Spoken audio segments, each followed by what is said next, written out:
Shalom, Bapak Ibu Saudara. Kita terus melanjutkan firman Tuhan. Kali ini tema kita, hidup adalah peperangan. Kita tahu hidup adalah kesempatan, ada lagunya juga. Memang betul, hidup itu kesempatan karena hidup itu menjalani waktu.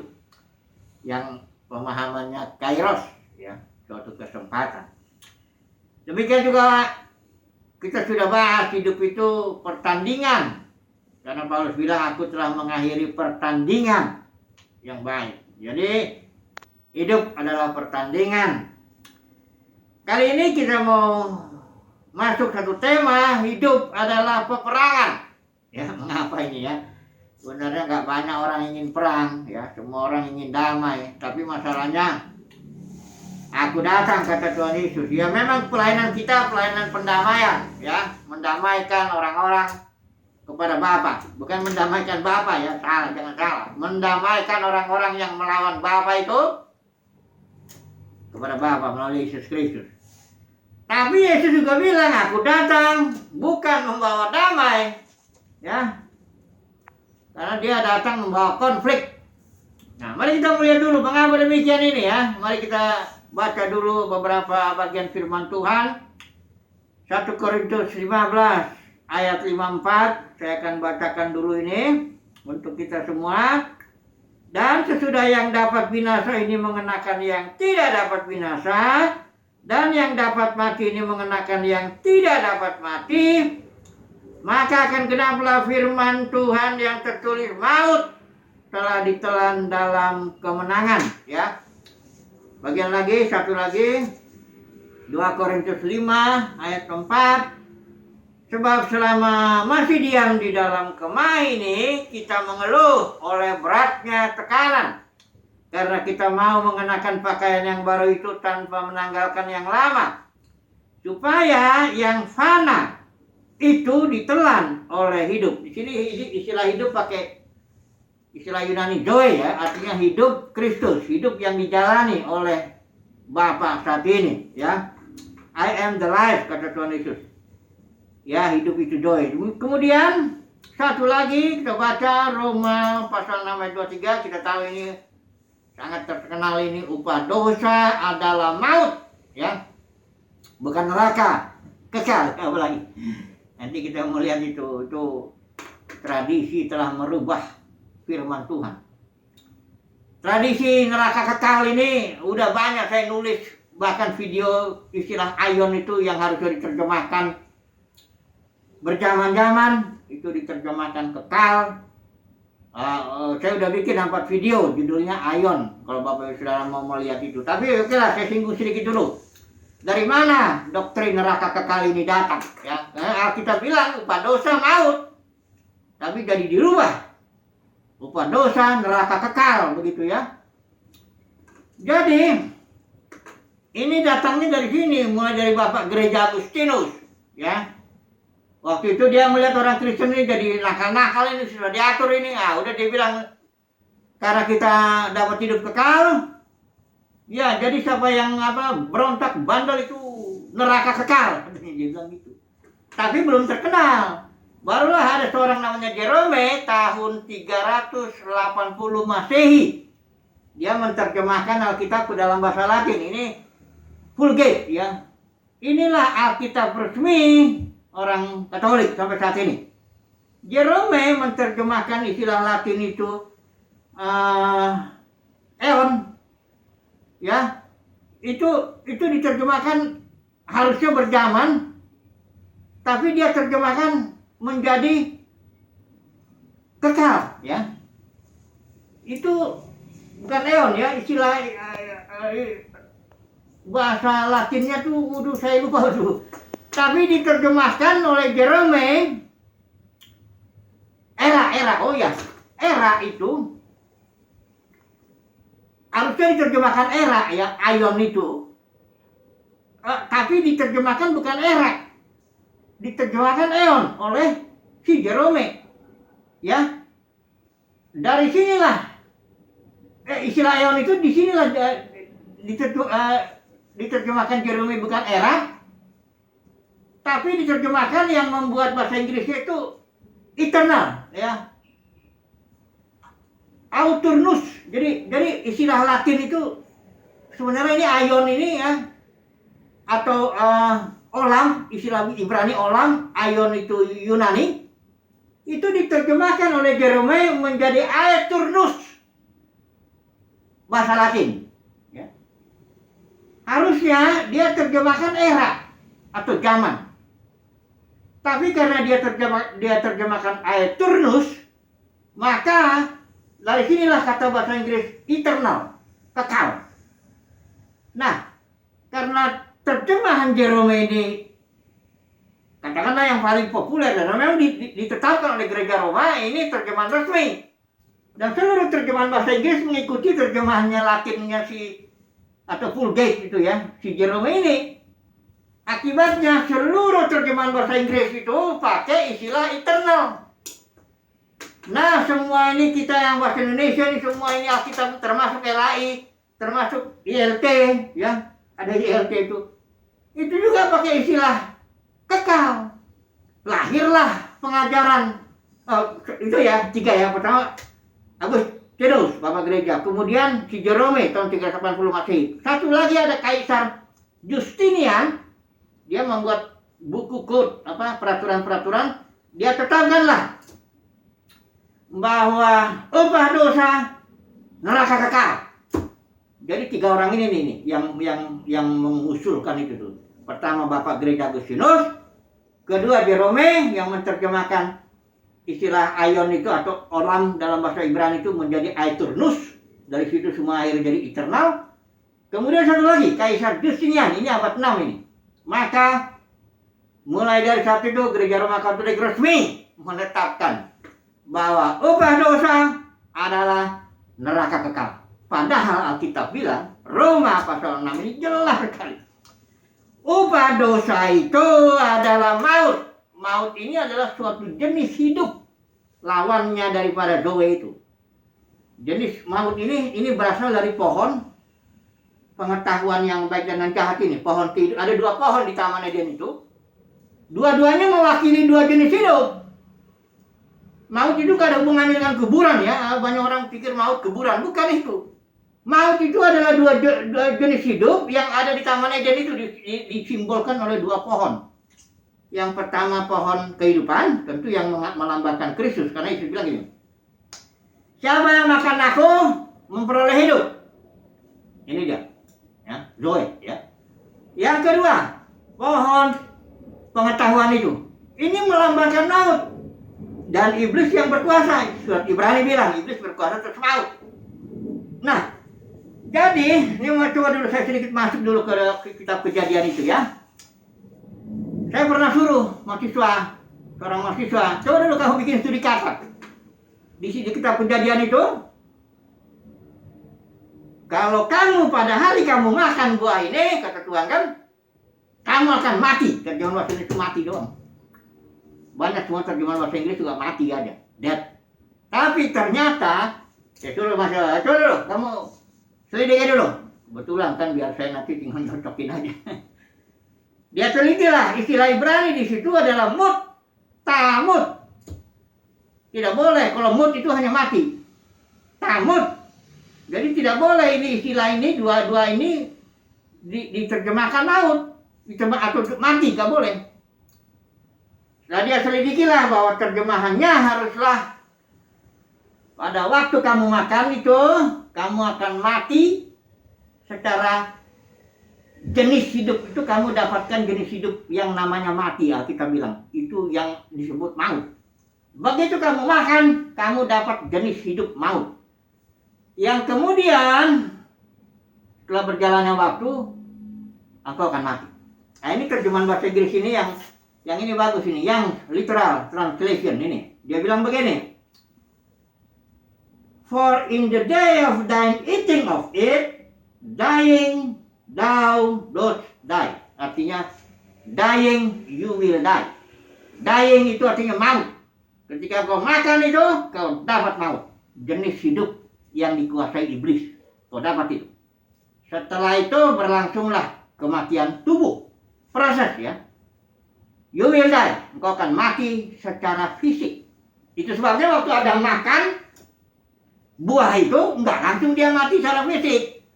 Tapi dia langsung dapatkan suatu jenis hidup yang dikuasai iblis. Maut itu. Kemudian dalam prosesnya maut itu akan melahirkan kematian tubuh. Ini udah vonis. Jadi makanya di dalam surat Roma juga dibilang, tubuh itu akan mati oleh dosa. Tetap itu. Kita penuh roh kayak apapun, tubuh ini sudah divonis. Tubuh yang lama ini akan mengalami proses you will die, akan mati. Ya. Jadi yang paling tepat itu begini terjemahannya. Jadi maut itu suatu jenis hidup yang kita dapat. Ya karena apa yang lahir adalah daging ya, jadi kita dapat turunan. Itu dapat maut. Inilah upah dosa itu. Dan karena kita dapat maut, tubuh kita dalam proses menuju kematian. Tapi Alkitab bilang di sini, Zoe, ketika kita percaya Tuhan Yesus, karena Tuhan Yesus memberikan Zoe. Ini bedanya Yesus dengan para pemimpin agama yang lain. Pemimpin agama yang lain berasal dari pohon pengetahuan itu, ngajarin yang baik dan yang jahat. Begini baik, begini jahat, begini baik, begini. Nggak butuh manusia itu. Manusia butuh hidup yang dilambangkan pohon kehidupan. Makanya Yesus bilang, Aku datang supaya mereka mempunyai hidup dan mempunyainya dalam segala kelimpahan. Karena waktu pertama hidupnya didapat, Zoe-nya itu berupa benih, perlu bertumbuh oleh firman Tuhan, baru berkelimpahan. Ya nggak ada kaitannya berkelimpahan dengan harta ini ya. Wah ini teologi sukses nih, guru-guru pengajar sesat ini suka nih ngambil ayat Yohanes 10 ayat 10. Kau akan dapat hidup yang berkelimpahan, katanya. Dia pikir langsung terkait dengan itu. Ayat nggak ada hubungannya dengan materi. Itu ayat bicara soal Zoe, hidupnya Kristus yang didapat dan bertumbuh sedemikian sehingga berkelimpahan. Di dalam hidup Kristus itulah ada kasih, sukacita, damai sejahtera, sabaran, kebenaran, kebaikan, setia, kelembutan, penguasaan diri. Itu yang berlimpah. Itulah yang berlimpah dalam diri kita, yang bertumbuh itu. Akhirnya kita mengalami damai, sejahtera, sukacita. Berapapun yang kita miliki, harta ini, apapun masalah kita, apapun juga damainya bertumbuh. Itulah sebabnya Yesus bilang di malam terakhir itu, damai sejahteraku, yang milikku itu, yang milik Zoe itu, kuberikan kepadamu. Dan apa yang kuberikan tidak sama dengan yang kuberikan, dengan yang diberikan oleh dunia ini. Oke. Jadi, kenapa hidup itu peperangan? Ya ini, karena kita yang percaya Yesus itu memperoleh hidup, ditaruh dalam batin kita. Tapi Zoe-nya ini masih benih. Dan ketika dia bertumbuh, Zoe-nya ini berperang dengan maut. Karena kita sudah ada memiliki maut itu, jenis hidup itu waktu kita lahir. Jadi waktu kita lahir dari bapak ibu kita dapatkanlah itu hidup Zoe. Hidup maut. Ya. Kemudian percaya kita pada Tuhan Yesus, datang lagi hidup jenis yang lain. Itulah Zoe. Nah, hidup dua jenis hidup ini, perang ini. Tapi yang menang udah pasti Zoe.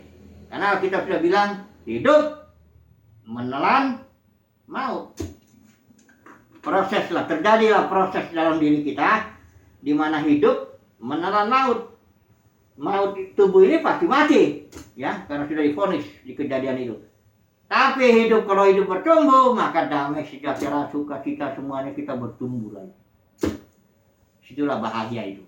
Bahagia itu nggak ada hubungannya dengan yang di luar. Bahagia itu terkait hanya dengan Zoe yang di dalam. Oke. Inilah sebabnya mengapa tema itu saya bikin, hidup adalah peperangan. Artinya maksud saya Zoe pasti menelan maut. Ya. Tinggal tunggu waktu aja, maut itu habis ya. Musuh terakhir itu surat Korintus bilang adalah maut, karena upah dosa maut.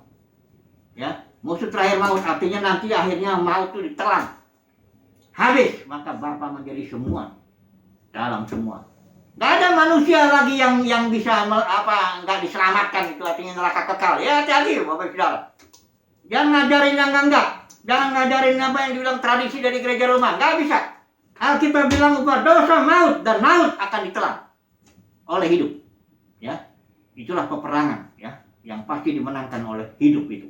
Oke ya.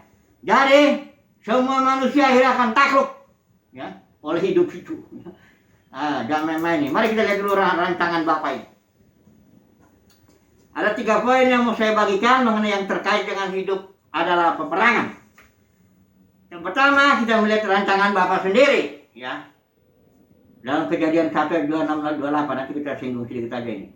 Yang kedua, kita akan melihat sifat dasar daripada kingdom itu, bahwa of the increase of your kingdom there will be no end. Ini ada di Yesaya 9 ayat 6. Kita akan ketiga kita bahas, karena terang itu pastilah menelan gelap. Karena gelap itu sebenarnya tidak ada. Dia itu ada karena terang belum datang. Begitu terang datang, gelapnya hilang. Nah, 3 poin ini dengan cepat saya akan bahas supaya kita tahu bahwa hidup itu adalah peperangan. Peperangan antara Zoe dengan maut ini. Mari kita melihat dulu yang pertama. Rancangan Bapa. Tak perlu kita baca ya, karena sudah seringnya kita baca ini. Kejadian 1 ayat 26 sampai 28. Atau kalau perlu boleh singgung sedikit yang 28-nya ini, yang menaklukkannya itu. Ya. Kejadian 1 ayat 26, 28. Ayat 28-nya ya. Ini saya pakai ILT ya, jadi ada istilah Allah di sini. Allah memberkati mereka, lalu Allah berfirman kepada mereka, beranak cuculah dan bertambah banyak, penuhilah bumi dan taklukkanlah itu. Ini perang ini Bapak Saudara. Namanya menaklukkan itu ada yang mau ditaklukkan kok. Kalau menaklukkan tapi nggak ada yang mau ditaklukkan, apa yang mau ditaklukkan?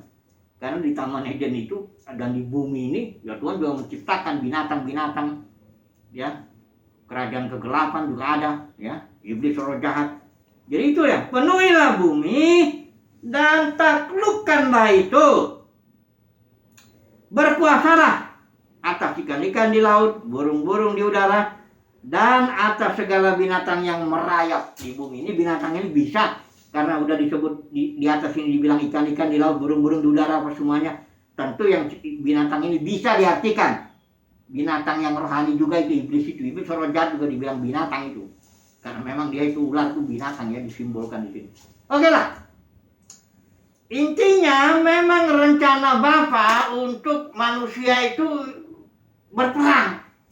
Dengan catatan manusia diciptakan serupa segambar dengan dia, tapi belum dalam proses, ya. Jadi manusia menaklukkan. Memang itu hidup kita lahir untuk kita berperang menaklukkan musuh yang tadi maut itu, yang iblis yang berkuasa atas maut itu musuh kita. Kita harus kuasai bumi ini, fokusnya bumi ya, ingat ya, peperangan itu ada di bumi ya. Jangan ngawur kita mau lari-lari dari bumi ini ke sorga sana. Sorga itu sudah dalam kita kok. The kingdom of God is within you. Kerajaan sorga itu dalam diri kamu. Karena apa? Life-nya ada di dalam diri kita. Jadi kalau kita nggak masuk surga sekarang, nggak di dalam sorga sekarang, kalau mati jasmani ya nggak akan juga. Apa hubungannya mati jasmani masuk sorga? Ya. Sekaranglah kita di dalam kerajaan sorga itu, batin kita ini.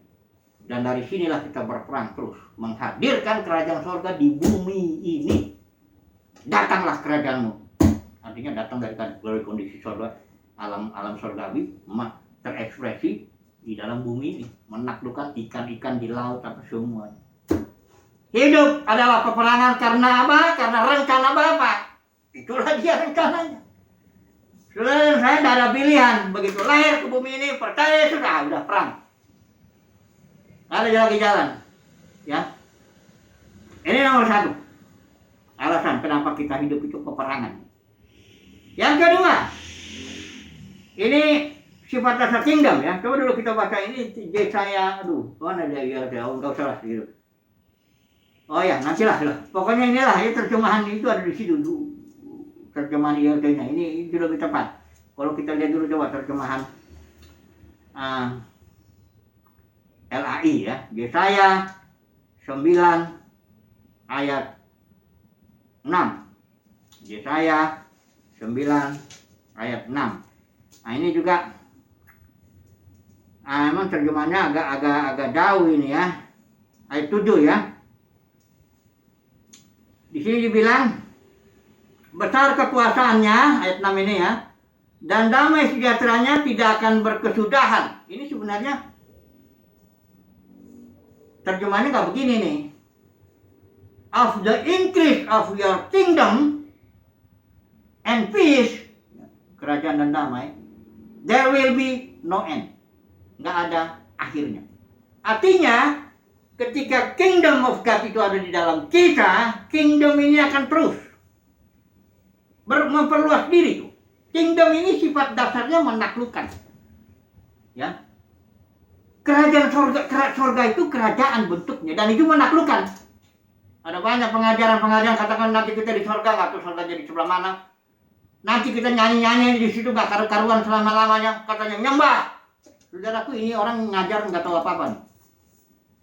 Kita tugasnya bukan nyembah, tugas utama kita. Selem dan demut itu istilahnya serupa si gambar itu. Selem itu artinya representatif atau wakil kita. Wakil ya. Kita itu wakilnya Tuhan di bumi. Kalau demut itu keserupaan, reproduksi atau memperluas diri. Kita beranak cucu begitu. Jadi saya anggap gini ya gampangnya lah. Yang mewakili saya itu foto. Ya. Kalau foto itu tugas utamanya apa? Bukan fotonya nyembah-nyembah saya. Nanti saya bilang, kamu ini ngapain nyembah-nyembah saya ini? Foto itu tugasnya mewakili saya. Merepresentatifkan saya kepada orang yang mau lihat saya itu. Mau pengen tahu saya, itu lihat dulu fotonya. Itu representatif saya, itu wakil. Jadi pengajaran katanya kita nyembah terus di surga itu, aduh. Memang kita harus nyembah. Saya juga menyembah Bapak Ibu Saudara. 2-3 jam tiap hari saya menyembah dalam roh, saya berbahasa roh, memuji menyembah Tuhan, saya nyembah. Tapi bukan itu tugas utama kita sebagai wakil Tuhan, sebagai representatif Tuhan. Tugas utama kita berperang, menaklukkan, menguasai. Menguasai apa? Seluruh bumi. Menaklukkan iblis, roh jahat, menaklukkan maut. Itu tugas kita. Jadi karena sifat dasar kingdom ini perang, dia terus memperluas diri, menaklukkan, maka otomatis hidup ini peperangan. Ya, jangan anggap surga itu kita mau datang ke surga itu mau santai-santai jangan nyanyi, apa nggak bosan itu?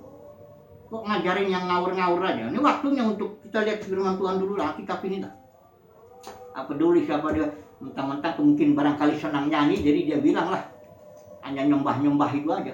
Enggak, tugas kita yang utama bukan nyembah, tapi kita berperang, ya, menaklukkan, menguasai, begitu ya, menguasai apa? Seluruh bumi, menaklukkan maut. Oke. Yang ketiga, kenapa hidup ini adalah peperangan? Karena kita adalah terang. Ya, kita bilang kamu adalah terang, garam dan terang dunia, terang. Dan sifat dasarnya terang itu memang dia menaklukkan gelap. Ya saya bukan ahli fisika, pokoknya terang ini, cahaya ini nggak entah dia gelombang, entah partikel, saya nggak ngerti lagi. Pendeknya cahaya ini katanya punya kecepatan mendekati 300.000 km per detik. Kecepatan untuk memperluas diri, kecepatan untuk menaklukkan gelap itu. Ya makanya ada istilah di Alkitabnya, habis gelap terbitlah terang. Enggak dibalik. Habis terang terbitlah gelap, enggak. Kenapa dibilang habis gelap terbitlah terang? Karena terang ini terus dengan kecepatan 300.000 km per detik menaklukkan kegelapan. Sampai takluk, sampai setiap lutut bertelur. Lidah mengaku Yesus adalah Tuhan. Bagi kemuliaan Bapa. Ini sekarang saya sedang dengar nih. Ada suara ini. Ini suara sudah tahu nih, 5 kali sehari. Ya. La ilah. Sambungannya ada. Nanti setiap lutut bertelur. Termasuk pemimpinnya itu. Bertelur. Lidahnya mengaku Yesus itu adalah Tuhan. Sekarang masih ada dia begini, oke, karena di zaman ini memang Tuhan tidak mau taklukkan semua. Kalau dia mau taklukkan semua, saat ini dunia langsung diselamatkan, bisa. Tapi Tuhan punya program. Saat ini dia cari umat pilihan Tuhan dulu, nanti melalui umat pilihan Tuhan, dia akan taklukkan semuanya. Apa kesimpulannya? Ya sudah, kesimpulannya miliki mental prajurit, Bapak Saudara. Prajurit juga ada mundur, maju terus. Saya pernah lihat film perang itu. Prajurit itu maju terus, kecuali prajuritnya mati, dia ketembak, dia diam. Tapi temannya pun enggak lihat-lihat itu. Maju terus. Karena perintah dari jenderal, go. Nah, kalau udah go ya begini. Enggak ada lagi istilah mundur, kecuali mati dia kalau udah mati. Tapi kita kan pemenang, lebih dari menang kita ini. Jadi kita maju terus, menaklukkan segala sesuatu. Oke ya, jangan punya mental mau damai, mau cari aman, ini bukan mental prajurit itu. Prajurit jadi perang, mati atau saya dibunuh. Ya harus bunuh lah. Ya perang ya. Oke. Hidup itu adalah peperangan. Haleluya. Amin.